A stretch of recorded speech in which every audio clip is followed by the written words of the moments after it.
காலையில குளிக்கிறோம் இல்லையா? இந்த காலையில ஏன் குளிக்கிறோம்? ஒழுங்கா குளிக்கிறோம்னா எல்லாரும் அழுக்கெல்லாம் போய் குளிக்கிறோம்னா எல்லாரும் வேலையெல்லாம் முடிச்சுட்டு வந்து சாயந்தரமோ ராத்திரியோ தான் குளிக்கிறோம். ஏன் காலையில் குளிக்க சொன்னார்கள்? அதிகாலை துயில் எழுந்து குளிக்கணுங்கிற ஒரு முக்கியமான பழக்கம் 2000-3000 வருஷமா நம்மகிட்ட இருந்திருக்க. எதற்காக? இரவில் தூங்கிய பின் காலையில் கொஞ்சம் ஃப்ரெஷ்ஷா இருந்தா மட்டும் கழுவிக்கலாமே. உடம்புல நல்லா ஓடுற தண்ணீர்ல தான் குளிப்பாங்க. நல்லா யோசிச்சு, குளம் குட்டையில் வந்து குளிக்க மாட்டாங்க, ஆறில் தான் குளிப்பார்கள். தேங்கி இருக்க தண்ணீர் வந்து மலினம் கலந்திருக்கலாம் என்கிற ஒரு கருத்து நம்மளுடைய மருத்துவத்துல இருந்திருக்கு. அதனால ஓடும் நீர்ல குளிப்பாங்க. இன்னைக்கு நம்ம ஓடும் நீர் ஆத்த போய் பார்க்க முடியாது.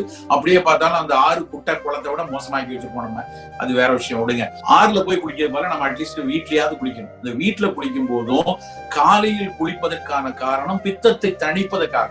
சார் நான் வந்து காலையில ஒரு 11:30 மணிக்கு தான், எப்ப நேரம் கிடைக்கோ அப்ப தூங்கிக்குவேன், எப்ப நேரம் கிடைக்கோ அப்ப குளிப்பேன்னு சொன்னா நம்மளை விட பைத்தியக்காரங்க உலகத்துல இருக்க முடியும். காலையில் தான் குளிக்கணும். என்ன வேலை இருக்கோ வேலையில மார்னிங் எழுந்த உடனே காலையில் நாம குளிக்கணும்.